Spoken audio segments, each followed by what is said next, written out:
Hey, Anxious Thoughts here, coming at you with another video. This is probably a long-awaited video for many of my YouTube fans. So a lot of you follow the channel just simply because I work with Firefly Petunias. Yep, these are Firefly Petunias. If you don't know what Firefly Petunias are, they are a first-of-their-kind petunia that's available to you as the home consumer. This is a petunia that possesses bioluminescent genes from a fungus, which makes it glow in the dark. Yep, it's a lab experiment that you can own as a general gardener and homeowner. Now, these are available in many different locations. Last year, there was just 2 places that you could get them. Mainly, it was either online or in person. So there was only 2 greenhouses that grew them last year. This year, there is a nationwide distribution network that you can get these plants. So they're coming to a lot of independent garden centers, so you can order them there. So check with your garden center and see if they have them. If not, you can order them online. I know Home Depot has been carrying them, and you get a 3-pack of 3 plugs for a set amount. I don't know the number right now because I haven't looked, because of course I already have mine. Now, these are some of my plants from last fall that I cultivated. You can see those videos back in my history if you look under Firefly Petunias. But we're going to do some spring care on these to get them ready for this coming summer and to kind of give them some rejuvenation and make them look a little bit better. So some of you may know I run a educational greenhouse here in northern Idaho, and as a part of that we raise all sorts of plants.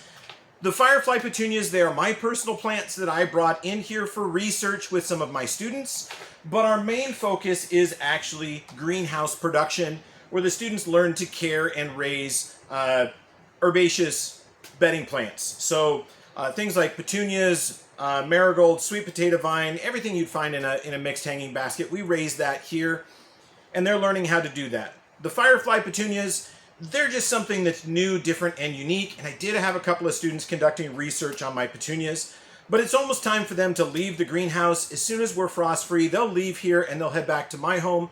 But in the meantime, I figured I'd do some excellent videos on these, on how to care for these and get them back into shape and ready for this coming year.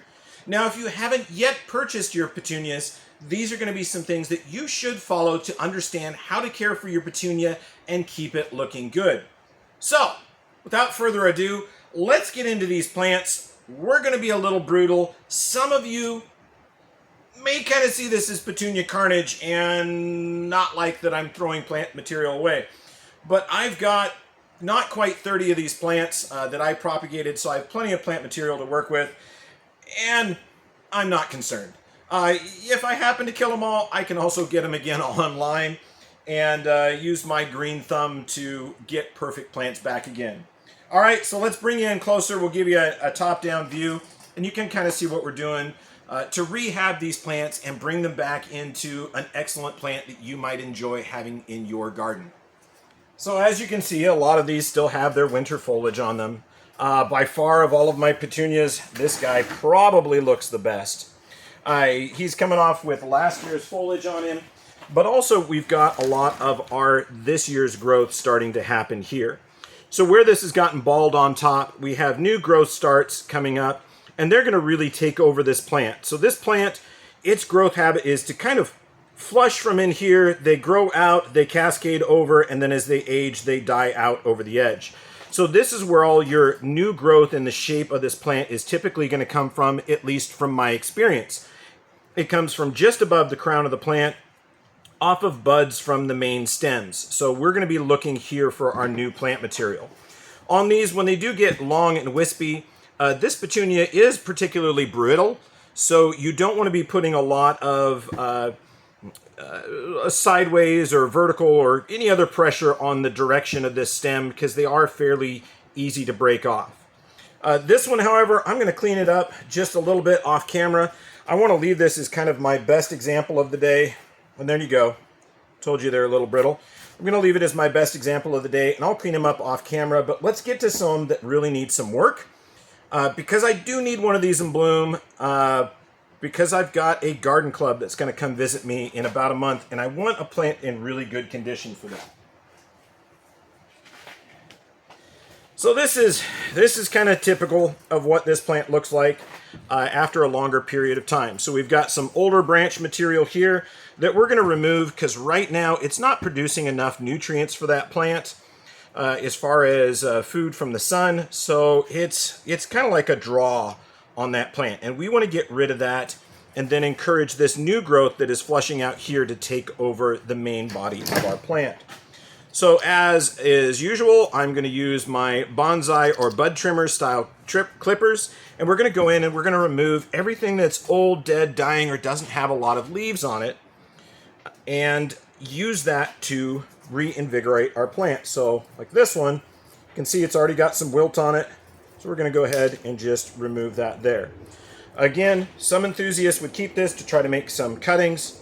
I, on the other hand, have enough plant material. I don't need more well, everybody needs more Firefly Petunias, but I in particular don't. So I'm going to be going ahead and tossing that in my vegetative waste that I've got down on the floor.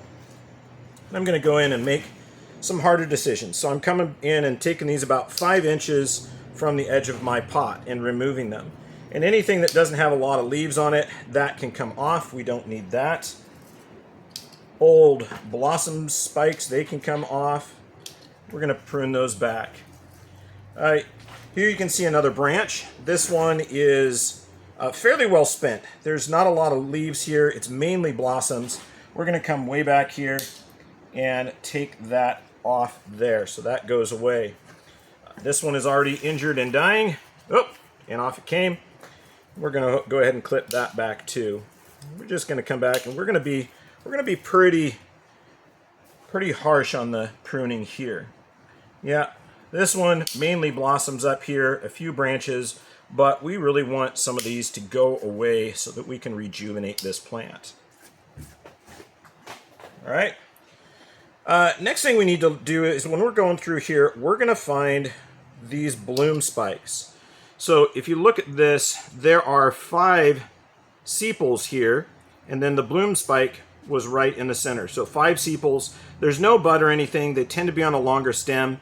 We don't need these. We can remove any of those that we see. So up here on this branch, we're going to remove all of those. So those can all come off. And they're gone. We don't need that. Any of our dead leaves, they can be pruned off.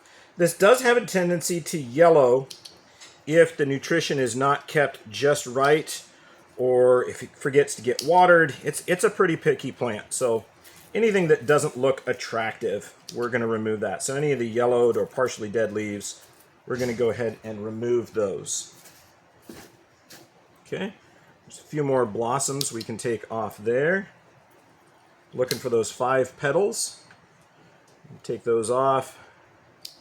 We can be pretty harsh on doing those. This guy's pretty long. Up here, we're going to take that one off right about there. That kind of reveals a couple more bloom spikes. We're going to remove those. These stems can be removed. Make that look a little bit better there.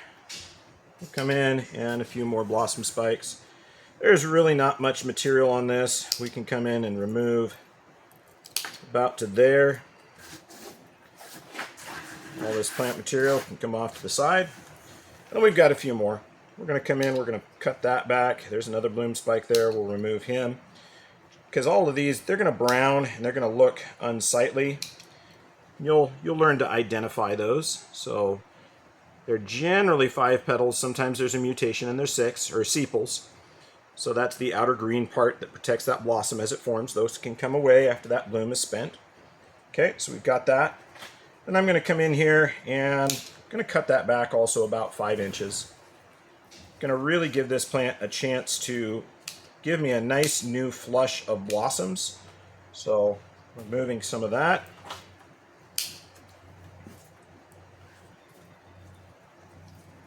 Yeah, and this is mainly blossoms, so we'll take it back about there. This one feels kind of loose and gangly. We'll find where he is way up here and remove him. And we've got more of those blossom spikes. They are all over on this one. Yeah, I think we're just going to remove this back here. We'll move it about there. We'll kind of just keep working our way back. Kind of think of it like you're trimming a bonsai. Like you're making your plant look exactly like you want it, because it is your plant, and it should look exactly like you want it. All of those spent blossoms, there are so many of them on this plant. But make sure you're grabbing ones that have that straight stem that's fairly long, and those 5 petals. Get rid of those, but be careful, because if you're new to petunias, I don't want you clipping off a bud. We just want to get rid of those old bloom spikes. And a lot of times it's easy to identify them because they're going to have that spent bloom right in the center of them, and you can identify it that way. But let's get rid of those.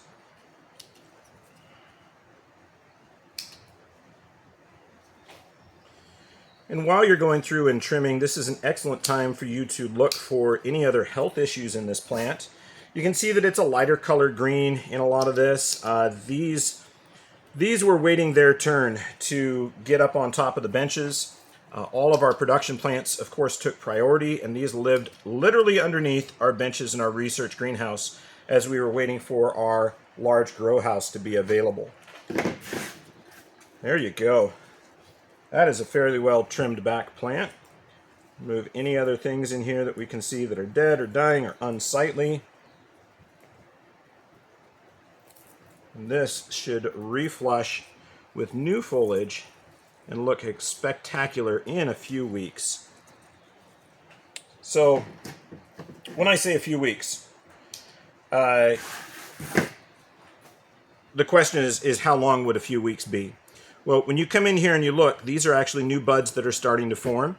From their formation to them blossoming is about 6 weeks. So it's about 6 weeks from bud to bloom. So understand, after you trim it back, you're going to have about a month and a half with no blossoms, which is okay. A month and a half with no blossoms is okay. We will survive on that. All right. Oh, there's another. See, those guys just hide in there. Get a few more of those out. I could keep going.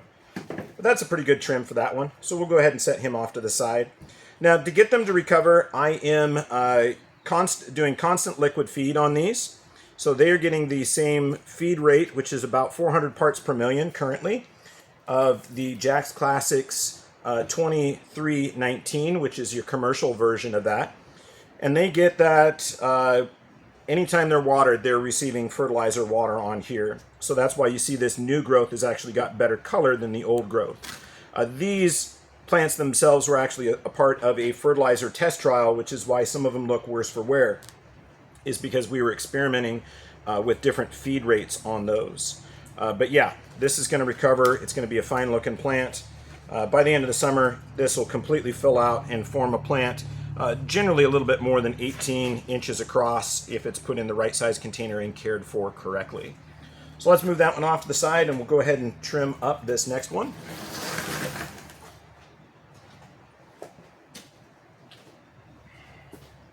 All right, this one is actually doing fairly well. There's a lot of new growth on it, but there's a lot of older leaves that I would really love to get out of here. So any of these older dead or dying leaves, these are last season leaves that have just kind of held on. And then there's a lot of spent blossoms that we can come in and we can remove to get this plant looking better. But one of the best things we can probably do is just to do an all-around trim, cutting back to about 5 inches from the edge of the pot. And these are in gallon containers, so 1 gallon nursery containers. It's not like a physical American gallon as far as a volume measurement. It's a gallon nursery container as far as a nursery size. So if you go into a garden center or a nursery supply center and you ask for a gallon pot, they're going to give you a pot that looks like this. Okay? So they are just called a gallon nursery container. They don't physically hold a gallon of material. So I'm going to go in here, and again, we're going to go all about him about 5 inches away from the edge of that pot, roughly. And that's going to force this new growth in the center to take over and cover up the old, less desirable plant material. So this is going to be a pretty harsh trim in here. Now, if you only have one of your own Firefly Petunias and you go in and do a trim like this, yeah, you can take vegetative cuttings off of those and grow newer plants off of them. I just don't need to do that right now, so that's why you're not seeing me take vegetative cuttings. They are fairly picky. They do need consistent water. They do not like to dry out. So if they dry completely out, that's where you're going to get a lot of the browning on the leaves. They don't like to wilt. We're going to come in here. We're still going. There's a lot of dead plant material. And again, this kind of flushes in waves. And that's where we're seeing this older dead material down around the edge because it's covering it up with the new growth. But yeah, my original Firefly Petunia is just down in a container over here. She gave up the ghost last week. That was about it for her. And I bought her... Actually, it's probably been about a year. She lasted about a year. Kind of mistreating them because our production plants always take priority. And those are not production plants for me. Okay.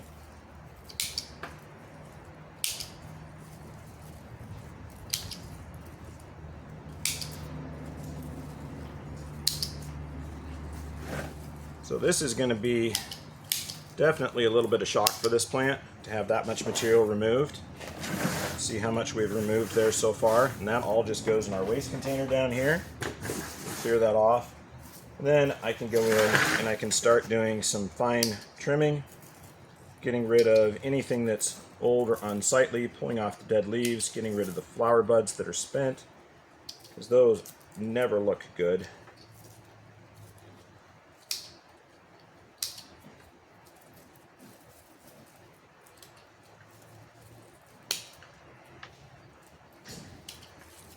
We want to make sure that these look really good.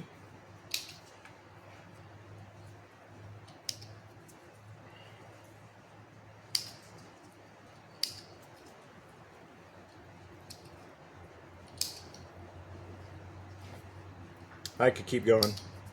I could probably prune for 10 or 15 minutes on these, but I want to keep going. So anyway, that is pruning of a Firefly Petunia in spring. Here's a better look at that gallon container. So they're about 6 inches across on the top and about 5 inches or so across on the bottom.